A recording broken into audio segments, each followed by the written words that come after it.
Namo tassa bhagavato arahato samma sambuddhassa. Namo tassa bhagavato arahato samma sambuddhassa. Namo tassa bhagavato arahato samma sambuddhassa. Kalena dhamma sawanang eta manggala muttamanti. Yang termuliakan Sang Buddha, Dhamma dan Sangha. Yang berbahagia pimpinan puja bakti, para romo dan ramani yang hadir,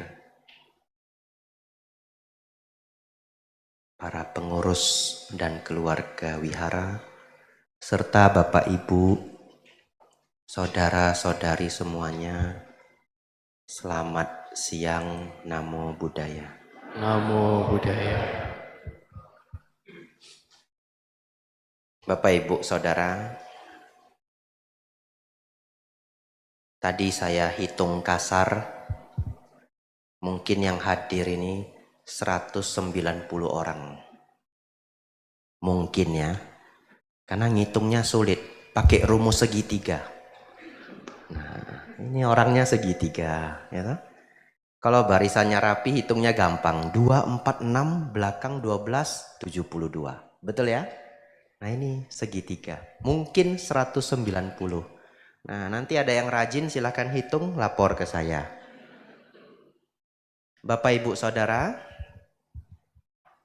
pagi ini kita punya waktu yang berharga untuk belajar Dhamma.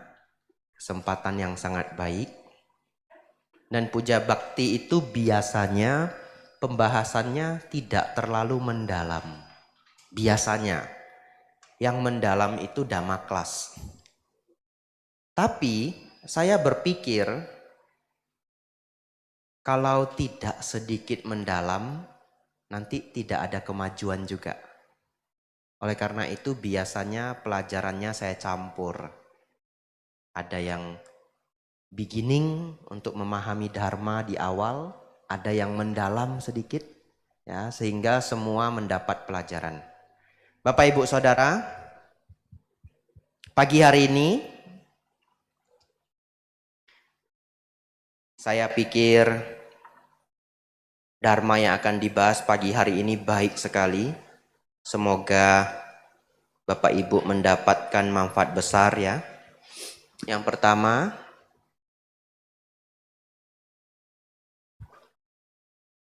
tadi saya cek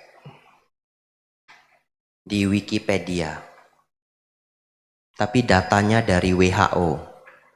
WHO itu Organisasi Kesehatan Dunia di bawah PBB. Nah, saya mendapatkan data yang saya sendiri belum pernah baca, ya. Jadi Bapak Ibu, bagi yang belum pernah baca, belum pernah tahu, sama. Saya juga baru tahu tadi pagi. Ini adalah data. Kenapa saya mengambil data ini? Ini menjadi cerminan tingkat stres setiap negara. Ya, salah satu cerminan tingkat stres setiap negara, yaitu ranking atau urutan negara dengan bunuh diri terbanyak. Ya.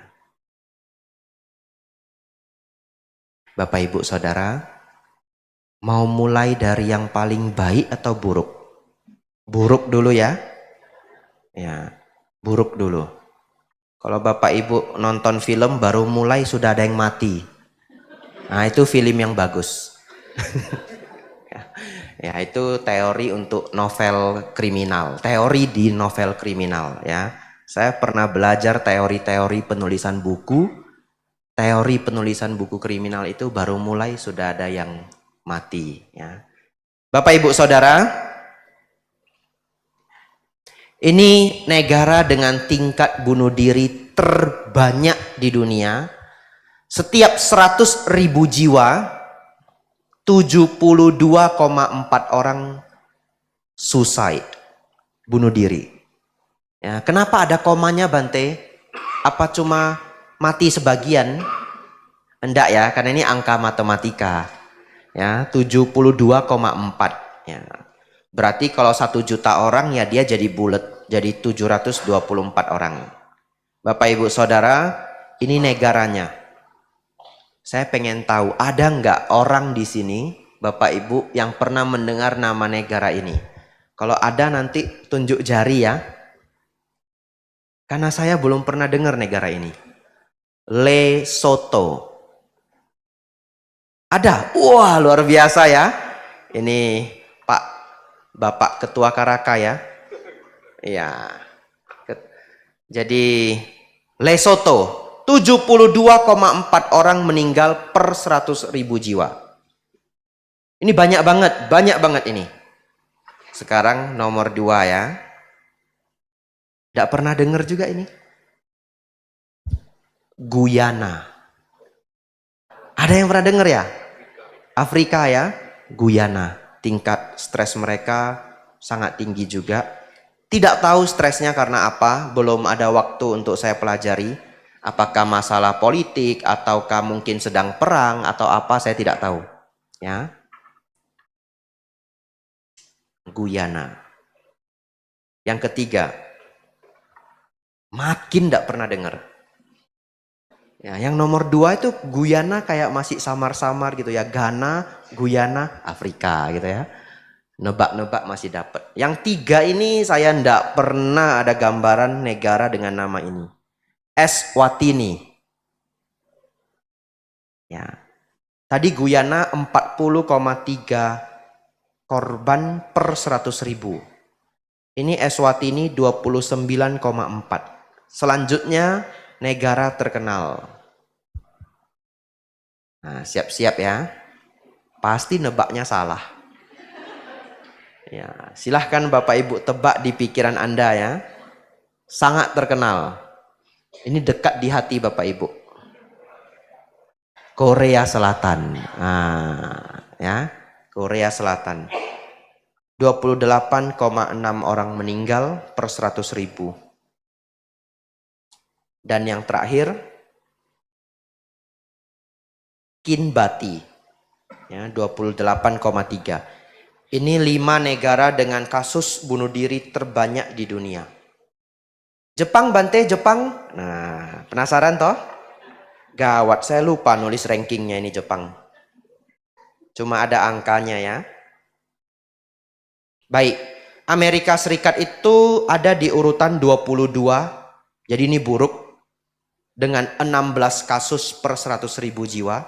Kalau saya tidak keliru, Jepang di 26, 15,3 kasus per 100.000. Ternyata kita baru tahu juga Korea Selatan lebih buruk dari Jepang untuk kasus bunuh diri. Ya. Selanjutnya, yang dekat-dekat dengan kita, Singapura, urutan 53. 11,2 orang meninggal per 100.000. Bante, Indonesia Bante. Nah, ini sudah penasaran ya? Baik. Bapak Ibu, inilah prestasi Indonesia. Iya, saya bangga sekali saya.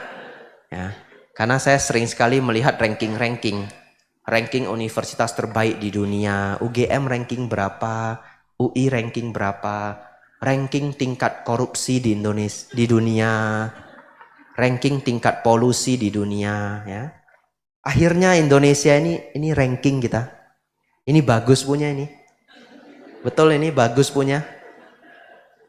Bapak Ibu Saudara, dari nomor 1 terburuk kita ranking 165. Iya, tepuk tangan silahkan ya. Dari 184 negara. Kalau dibalik kita ranking 19 terbaik. Hebat itu. Kita negara dengan jumlah masyarakat keempat terbesar di dunia loh.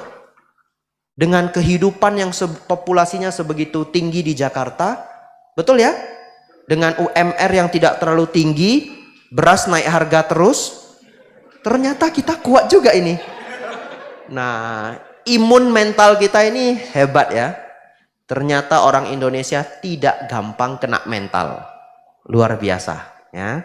Jadi Bante, berapa orang meninggal Bante per 100.000? Tadi Lesotho 72,4, betul ya? Indonesia Bapak Ibu hanya 2,4 dari 100.000. Pantesan saya sendiri pribadi jarang sekali mendengar ada kasus bunuh diri di Indonesia. Kecuali yang nggak kenal, betul toh? Ya yang meninggal kita nggak kenal biasanya. Kalau dulu kasus COVID kemarin, yang meninggal itu sampai orang yang kita kenal itu udah pada meninggal. Itu artinya itu udah buruk banget, udah deket banget gitu. Betul ya?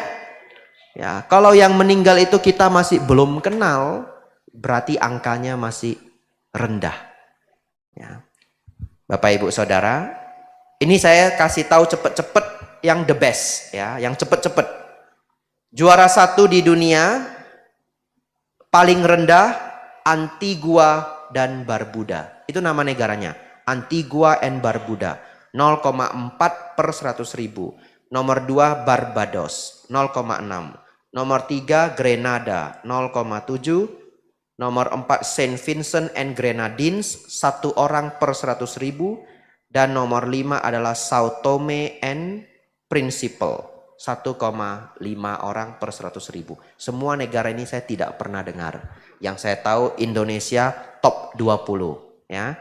Bapak Ibu Saudara, hasil data ini sangat bagus. Ternyata orang Indonesia kuat mental. Pertanyaan selanjutnya atau pembahasan selanjutnya, untuk menghadapi hidup yang tidak gampang ini, bagaimana kita menggunakan dhamma agar hidup menjadi baik? Atau kalau hidup sedang tidak baik pun kita kuat bertahan. Betul ya? Itu judul saya yang pertama, dhamma. Yang kedua meditasi, yang ketiga zaman modern. Bapak Ibu Saudara, saya mendapat inspirasi dari satu keluarga Buddhis di satu provinsi. Ya, tidak saya ceritakan terlalu detail.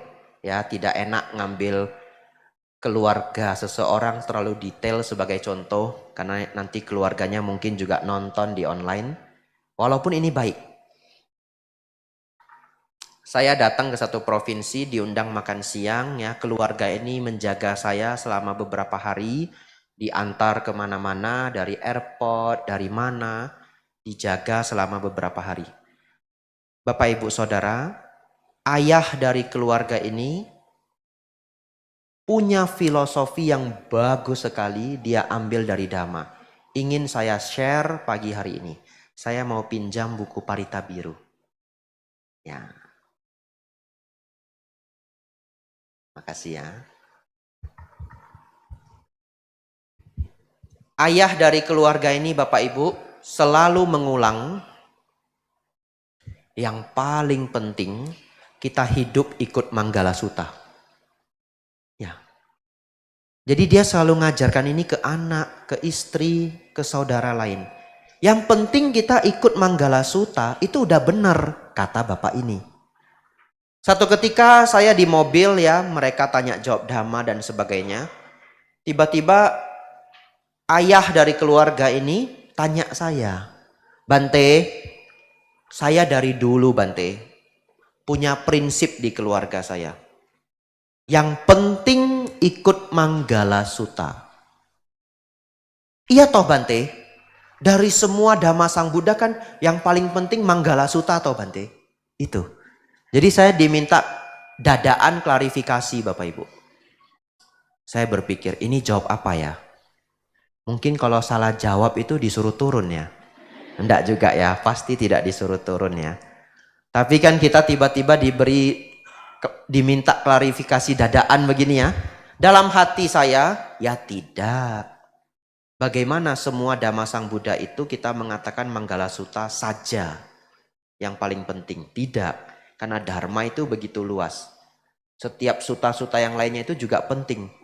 Tapi saya paham, Bapak ini bukan pertapa. Betul ya? Bapak ini kepala rumah tangga. Bagi dia, Manggalasutta itu sudah yang best of the best of the best. Dia ceritakan ke anaknya, punya sila, ikut Manggalasutta, hidup pasti sukses. Itu moto dia. Selewat waktu Bapak Ibu, saya renungkan baik-baik. Saya baca Manggalasutta.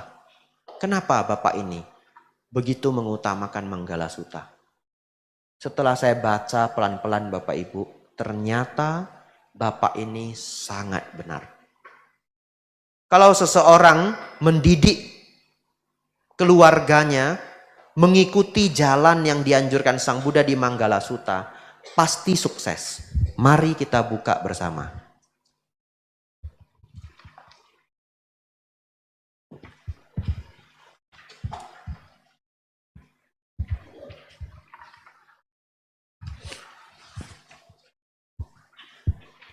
Kalau buku lama halaman 80 ya. Kalau buku baru saya kurang familiar.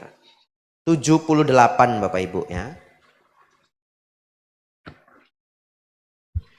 Bapak Ibu Saudara, mari Bapak Ibu lihat halaman 79 bagian bawah. Di sini sesosok dewa bertanya kepada Sang Buddha ya. Halaman 80.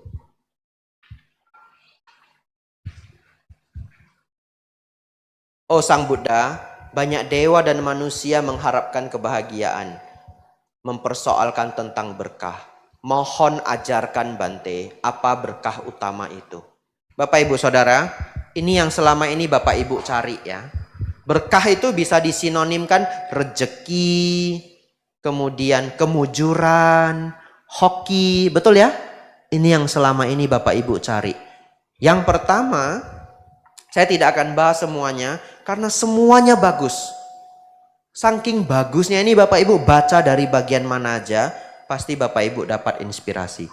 Sekarang bayangkan kalau ada satu keluarga, ini sutta ini menjadi motivasi pertama. Coba Bapak Ibu lihat. Tak bergaul dengan orang-orang dungu, bergaul dengan para bijaksanawan, memuja yang patut dipuja, itulah berkah utama. Kalau ini Bapak Ibu ajarkan ke anak-anak Bapak Ibu betapa luar biasa. Orang dungu itu orang bandel, orang jahat. Ajari anaknya dari kecil. Kalau kamu punya teman di kelas yang bandel banget anaknya, suka ngejahatin orang, tidak punya hati nurani. Ya, kalau mukul teman itu kayak nggak ada rasa kasihan, orangnya terlalu pelit ya. Ya, itu bukan teman yang perlu kita habiskan waktu terlalu banyak. Teman tetap teman. Sahabat harus dipilih. Betul ya? Kalau sahabat itu kan circle. Kalau ketemu ya ngobrol ya silahkan. Say hello. Tapi kalau anak kita makan di kantin kan dia pilih toh teman favorit dia. Teman favorit dia itu harus yang bijaksana. Bijaksana itu ciri-cirinya apa? Punya meta, karuna, orangnya baik, suka bantu teman, tidak pelit ya. Dia tahu apa yang bermanfaat, apa yang tidak bermanfaat. Kalau pas belajar itu dia belajar dengan baik. Dulu saya punya teman baik. Kalau pas belajar dia tidak mau ngobrol. Kalau saya ajak ngobrol dia kasih tahu baik-baik. Nanti ngobrolnya ya, saya mau belajar. Ya. Kadang saya isengin juga ya. Ternyata saya teman yang tidak terlalu baik ya. itu kemarin film itu inget enggak gitu. Nanti ya, jangan ngobrol dulu. Kadang kita kepengen nanya lagi ya. Itu yang cross country kamu sudah bayar belum itu uangnya? Uang OSIS udah bayar? Nanti ya. Kenapa sih kamu serius banget? Gitu. Ya, kadang saya ganggu begitu ya. Tapi saya juga rajin belajar Bapak Ibu ya. Kadang-kadang. Bapak Ibu Saudara, kalau orang sudah dewasa, ingatlah ini. Jangan bergaul dengan orang jahat ya. Orang yang bisa menipu kita kadang-kadang adalah orang yang paling dekat. Ditipu 3M, 5M, 10M. Siapa yang nipu? Teman sendiri Bante. Ya toh? Kalau orang yang jauh itu susah nipu kita. Terus gimana supaya nggak ketipu teman sendiri? Kalau teman Anda itu jahat, tidak bermoral, Anda sudah lihat dia menipu orang lain, Anda masih menganggap kan yang dia tipu orang lain, bukan saya. Kalau ke saya dia baik. Tapi Anda sudah lihat sendiri dia tidak jujur ke orang lain. Dia tidak kasihan dengan orang lain. Mungkin Anda korban berikutnya. Ya. Sedikit keras hati. Kalau tidak orangnya itu moralnya buruk ya. Dengan orang tua sendiri dia tidak dermawan. Dengan saudara kandung sendiri dia tidak dermawan. Itu sudah lampu merah Bapak Ibu. Ya. Memuja yang patut dipuja ya. Orang tua, kakek, nenek, leluhur, para dewa, para petapa. Begitu Bapak Ibu ya. Kita lanjut. Paragraf keempat. Berpengetahuan luas. Berketerampilan. Terlatih baik dalam tata susila. Dan bertutur kata dengan baik. Waduh, anak muda mana Bapak Ibu? Kalau dia pegang paragraf ini sebagai mindset berpikir utama, pasti sukses. Pasti sukses. Coba lihat. Mau berpengetahuan luas. Belajar skill, mengasah skill, berketerampilan. Terlatih baik dalam tata susila. Etikanya baik, attitude-nya baik. Bertutur kata dengan baik. Pasti sukses Bapak Ibu. Sabar dan rajin. Pasti sukses. Ya. Bapak Ibu Saudara, selanjutnya. Membantu ayah dan ibu. Menunjang anak dan istri. Bekerja dengan sungguh-sungguh. Itulah berkah utama. Bapak Ibu Saudara, ini totalnya 38 berkah. Silakan dilihat halaman 80 bagian bawah, menjauhi menghindari perbuatan buruk. Itu adalah sila. Kita masuk halaman 81 Bapak Ibu. Paragraf yang paling atas. Nanti bagian bawah itu sudah bagian pertapa. Ini 2 paragraf terakhir untuk umat biasanya ya, walaupun semuanya masih berhubungan. Menghargai orang lain, berendah hati, merasa puas dengan yang dimiliki, ingat budi baik orang, dan mendengarkan dhamma pada waktu yang sesuai. Itulah berkah utama. Bapak Ibu Saudara, sebenarnya dalam ajaran Buddha kita jarang menggunakan kata bersyukur. Ternyata Sang Buddha menggunakan kalimat lain, merasa puas dengan yang dimiliki. Ya, ini sinonim dengan bersyukur. Sangat dekat dengan bersyukur. Tapi sebenarnya merasa puas dengan bersyukur itu, merasa puas itu sedikit lebih tinggi. Nanti Bapak Ibu renungkan di rumah. Ya, merasa puas dengan yang dimiliki. Kalau bersyukur gimana? Kamu gimana tinggal di tempat ini sudah beberapa tahun? Ya, ada suka dukanya, saya bersyukur. Ya. Dengan begini, kamu gimana tinggal di tempat ini sudah beberapa tahun? Saya merasa puas. Betul ya? Bapak Ibu bisa rasakan psikologisnya ya. Belajar merasa puas dengan yang dimiliki. Kemarin saya cerita dengan seorang umat ya. Guyon seloroh ya. Udah lama saya tidak keluarin guyon ini. Ini supaya Bapak Ibu merasa puas dengan yang dimiliki. Kecuali Bapak Ibu terlanjur sudah salah memilih ya. Kalau ada seorang wanita atau pria ingin pasangan ya. Kita buat aja contoh wanita ingin pasangan suami. Bante, saya ingin Bante laki-laki yang tidak malas Bante. Tidak merokok. Tidak minum bir, tidak melarat, tidak marahin saya, tidak ngambean, tidak nuntut-nuntutan, tidak punya ayah ibu yang jahat ke saya, mertua baik ya, tidak merepotkan, tidak pernah ada. Terlalu sempurna, betul ya? Tidak pernah ada. Karena karakter manusia itu plus minus Bapak Ibu. Kalau orang sifatnya rajin, tidak suka menunda pekerjaan, biasanya sedikit galak. Biasanya. Karena dia rajin. Karena dia nggak mau menunda pekerjaan. Dia ketemu orang yang nunda-nunda, dia stres. Betul ya? Sebaliknya, kalau ada orang yang santai, tidak terburu-buru hidupnya. Dia tidak suka apa? Tidak suka didesak. Ya, kalau didesak dia stres. Jadi karakter itu plus minus. Bante gimana ya Bante? Saya mau cari suami Bante yang tenang. Kalau nunggu saya beli baju itu dia nafas masuk, nafas keluar gitu. Ya. Tapi kerjanya cepet. Begitu di chat, "Pak, saya di sini." Wah, 5 menit sampai Bante. Tidak delay. Itu bertolak belakang. Anda mau dia sangat rajin, tidak menunda pekerjaan, tapi kalem. Betul ya? Ada enggak? Ada. Yang sudah berlatih dhamma. Iya, dhamma itu kan mengurangi sifat buruk kita. Orang yang malas belajarnya wirya supaya rajin. Yang udah rajin banget gampang marah belajarnya metta karuna samadhi samata bawana supaya tenang. Bante yang lengkap Bante sudah rajin, kemudian kerja cepet ya, suka membantu orang, kalem, senang meditasi, sudah jadi biku ya. Gak dapat juga ya. Ya, maaf dah ya, susah dicari ya. Oleh karena itu merasa puas dengan yang dimiliki ya. Nanti bapak-bapak setelah ini 2 minggu tidak diomelin ya.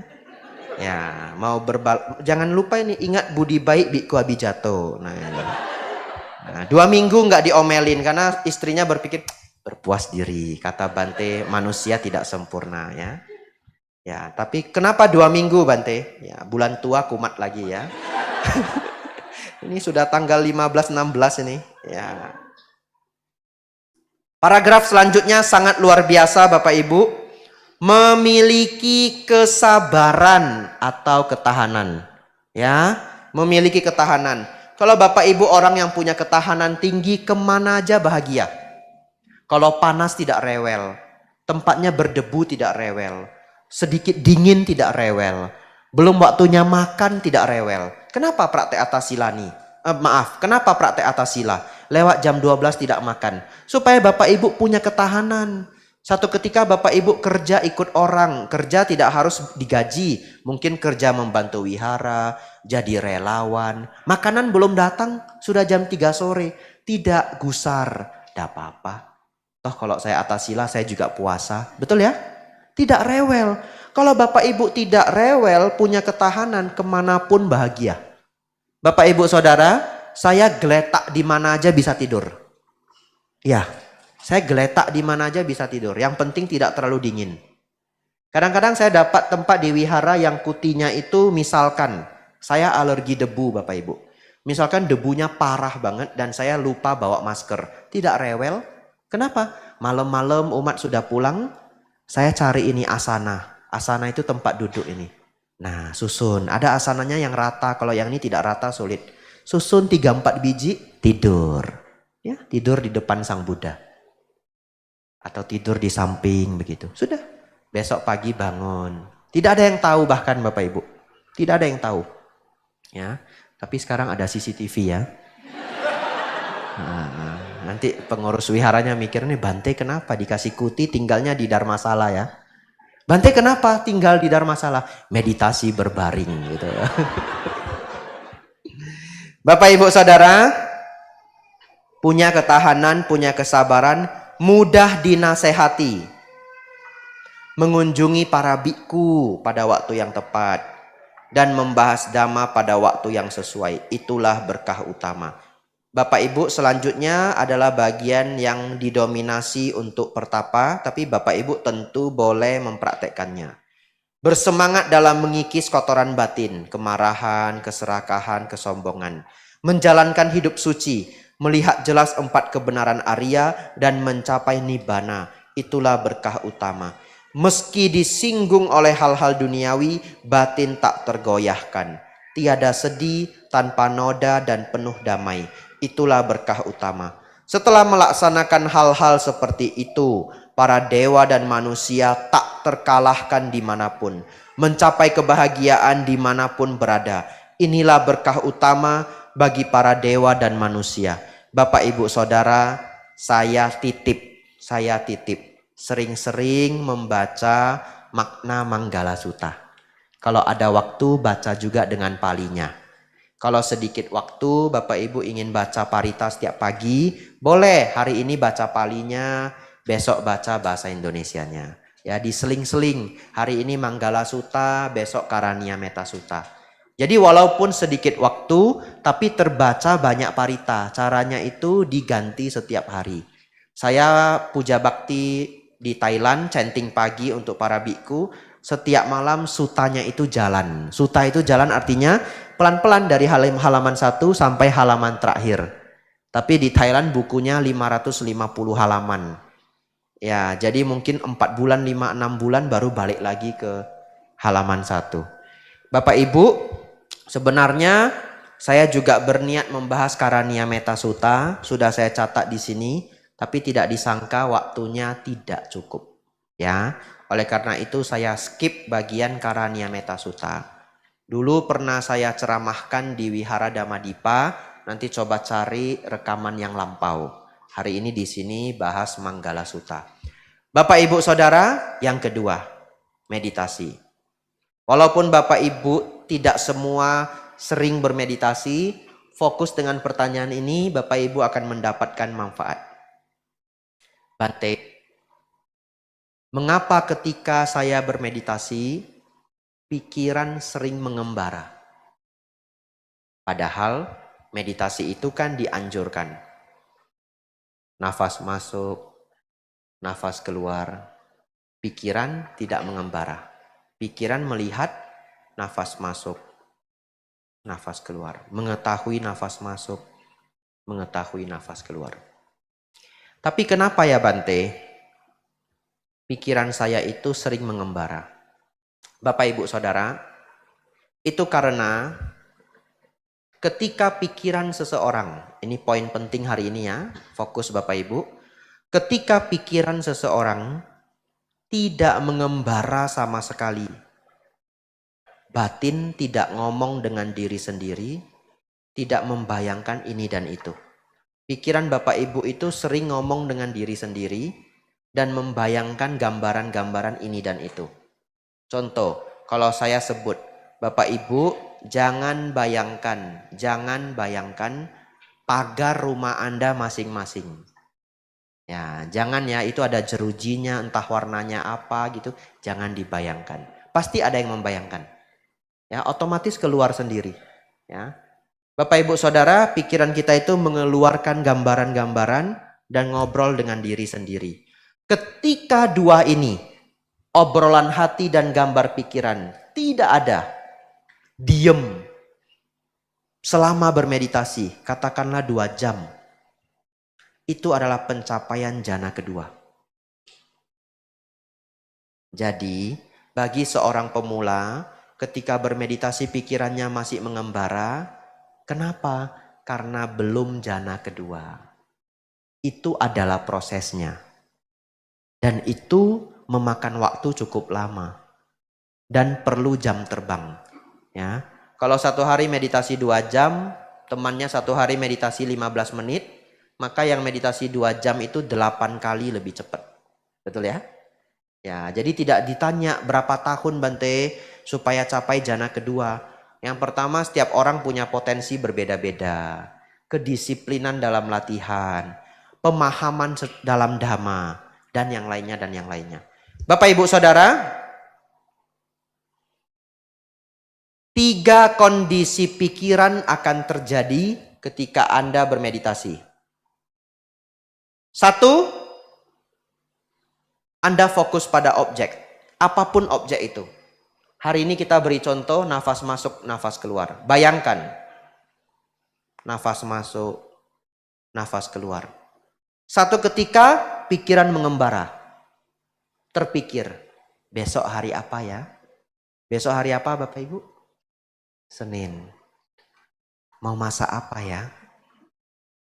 Aduh, udang lagi mahal. Apa yang murah ya? Misalkan ya. Bapak Ibu, 1 pikiran menjadi 10, 10 menjadi 100. Kalau Bapak Ibu ikuti pikiran ini, sampai tidak tahu lagi nafas masuk, nafas keluar, itu namanya Melamun, ada yang jawab. Betul ya? Itu namanya melamun.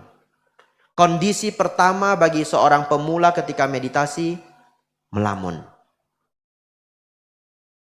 Kondisi ketiga, bukan kedua ya, ketiga. Ketika obrolan hati dan gambar pikiran tidak muncul sedikit pun. Batin sangat-sangat damai. Ini yang tadi kita sebut pencapaian jana kedua. Witaka dan wicara tidak muncul. Apa kondisi kedua, Bante? Di antaranya. Ya. Kadang fokus, kadang obrolan hati muncul. Fokus lagi, gambaran pikiran muncul.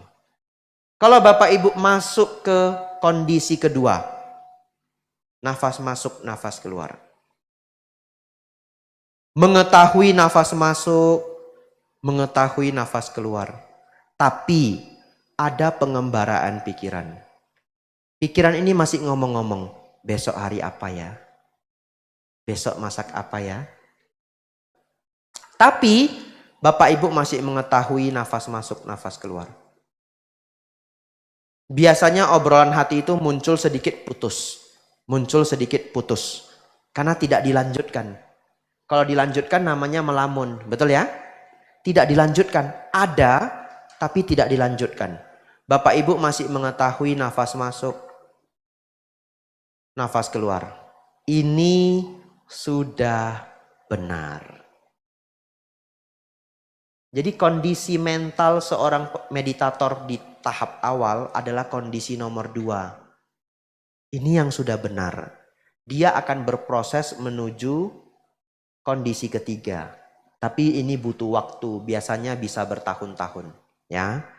Oleh karena itu kalau Bapak Ibu bertanya lagi, Bante, kenapa ya Bante? Kalau saya meditasi pikiran saya mengembara. Jawab cepatnya itu adalah karena Bapak Ibu belum jana kedua. Ya, tapi ternyata itu adalah wajar. Yang penting jangan sering melamun. Tapi gimana Bante supaya tidak sering melamun? Latihan. Di tahap awal pasti melamun pada umumnya. Ya, pada umumnya. Bapak Ibu tanya dengan diri sendiri. Saya belum pernah survei. Ya. Oleh karena itu Bapak Ibu pertahankan kondisi kedua. Apa manfaat saya menceritakan ini? Manfaatnya adalah kalau Bapak Ibu bermeditasi, selama Bapak Ibu masih mengetahui nafas masuk, nafas keluar, Anda sudah benar. Tidak perlu merasa bersalah. Tidak perlu merasa meditasinya buruk. Itu sudah benar itu. Begitu ya? Ya. Terus bagaimana proses selanjutnya? Relax. Kalau itu adalah samatha bhavana, tenang. Pertanyaan selanjutnya. Kalau Bapak Ibu tinggal di rumah, ada 3 anak balita, umur 2 tahun, umur 3 tahun, main-main Bapak Ibu. Anak-anak itu kalau main kan seru ya, ribut ya.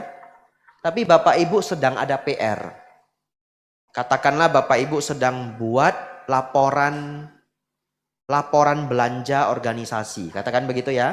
Dan itu PR yang tidak gampang, harus dicatat. Beli lampu berapa banyak, berapa ribu. Kamera berapa harga. Satu-satu didetail begitu mau dihitung. Pertanyaan saya. Bisakah Bapak Ibu bekerja sembari anak-anak itu main-main? Kenyataannya bisa. Tapi lebih nyaman mana? Lebih nyaman bekerja tanpa ada keributan sedikit pun atau bekerja sambil ada gangguan anak-anak? Lebih nyaman mana? Lebih nyaman kalau tenang. Tapi kalau ada anak-anak mengganggu, pertanyaan saya, bisa enggak bekerja? Bisa. Kenyataannya setiap orang tua yang di rumahnya ada anak, ya diganggu sama anaknya. Ya dulu di rumah papa saya kerja, ya saya ganggu juga. Tapi dia sambil kerja sambil main-main. Ya, saya sekarang memperhatikan kalau umat punya anak. Umat punya anak, anaknya itu ganggu papanya. Supaya apa? Supaya dapat perhatian, betul ya? Pa lihat gitu. Bentar ya, ada Bante, bentar ya. Pa ini, pa gitu. Nah, dia mau main-main, itu sangat wajar. Bapak Ibu Saudara, itulah yang terjadi pada Anda pada tahap pemula. Anda ingin fokus pada nafas masuk, nafas keluar. Tapi Anda diganggu sama dua anak. Obrolan hati dan gambar pikiran. Perlukah kita kesal? Tidak perlu. Karena itu juga adalah pikiran Anda sendiri. Rileks saja. Biar anak-anak itu bermain, kita tetap bekerja. Fokus pada nafas masuk, nafas keluar. Bapak Ibu Saudara, ini adalah penjelasan meditasi yang versi singkat. Biasanya saya ceritakan sangat lengkap kalau ada kelas meditasi. Ya, mungkin next time saya datang kita bisa kelas meditasi hari Sabtu, minggunya puja bakti. Saya akan ulang lagi membahas ini dengan jauh lebih lengkap. Ini sedikit bagian yang paling penting. Semoga mulai hari ini Bapak Ibu bermeditasi rutin di rumah, tidak merasa kesal kalau pikiran mengembara, tapi jangan sampai sering melamun. Bapak Ibu Saudara, bagian terakhir menutup ceramah dhamma kita pagi hari ini. Bapak Ibu luar biasa, hari ini kita belajar dhamma yang menarik, yang penting Manggala Sutta, dan yang mendalam mengenai meditasi. Ini bagian terakhir, menggunakan hidup dengan bijaksana. Sebenarnya targetnya lebih ke anak remaja, ya, tapi saya lihat juga ada anak remaja yang ikut mendengarkan dhamma. Di zaman modern ini, jangan habiskan waktu kita untuk hal yang sia-sia dalam jangka panjang. Ya, Bapak Ibu terutama anak remaja akan mengalami kerugian yang besar. Maksudnya apa, Bante? Ada data Bapak Ibu namanya screen time ranking. Semua pakai ranking Bapak Ibu. Indonesia ranking ketiga. Screen time ranking. Itu ranking apa, Bante? Ranking masyarakatnya main HP atau gadget. Ya. Kita ranking 3 Bapak Ibu. Satu hari screen time-nya 8 jam. 8 jam itu udah jam kerja. Betul ya? Dan anak-anak remaja zaman sekarang itu bisa ngabisin waktunya 8 jam melihat layar. Tidak apa-apa kalau yang dilihat bermanfaat. Khawatirnya yang dilihat itu video kucing. Ya, video menari, lagu, dan itu didominasi 100%. Kalau itu mendominasi 100%, maka anak remaja ini habis 8 jam per hari. 8 jam per hari itu banyak Bapak Ibu. Kalau untuk les piano Bapak Ibu, 4 tahun udah grade 8. 4 tahun bisa grade 8 saya pikir. Royal, ujian royal. Kalau ujian Yamaha, kalau tidak salah ada 12 level. Kalau saya tidak salah. 8 jam sehari itu kalau Bapak Ibu latihan olahraga, 6 tahun bisa jadi atlet Bapak Ibu. Iya. 6 tahun bisa jadi atlet. Saya pernah dapat data Mike Tyson, itu ditemukan oleh gurunya itu umur 12. Umur 13. Mike Tyson. Siapa nama gurunya saya lupa. Ada yang tahu nama gurunya? Siapa Pak? Siapa? Gus Amato. Ya, Gus Amato nama gurunya. Dia menemukan Mike Tyson di umur 12 atau 13, sekitar itu. Di umur 16-an atau 17 sekitar itu, Mike Tyson juara dunia. 4 years. 4 tahun. So people can be anything in 4 years. Anda bisa jadi apapun dalam 4 tahun. Juara dunia dalam 4 tahun. Bapak Ibu Saudara, kalau Bapak Ibu saat ini dalam keadaan yang tidak baik, tidak apa-apa. 4 tahun itu bisa mengubah hidup. Tekuni satu bidang yang Anda yakin bisa membawa manfaat. Tekuni. Bapak Ibu tekuni misalkan bikin kue kering. 4 tahun. Terlaris di dunia. Oh, lumayan. Tidak usah di dunia. Terlaris di Surabaya Timur. Nah itu udah hebat Bapak Ibu. Betul ya? 4 tahun. Bante, saya sudah berjuang Bante, tapi kok belum berhasil Bante. Saya ditagih pula ya. 4 tahun lagi gitu ya. Ya. 8 jam screen time orang Indonesia rata-rata average ya itu tinggi sekali. Dan di zaman modern itu seperti menjadi candu di zaman modern. Mungkin anak sekarang tidak ngerti kata candu. Ya, anak sekarang mungkin ngerti kata candu itu adiktif. Tidak. Candu itu berasal dari awalnya itu dari sejenis narkoba.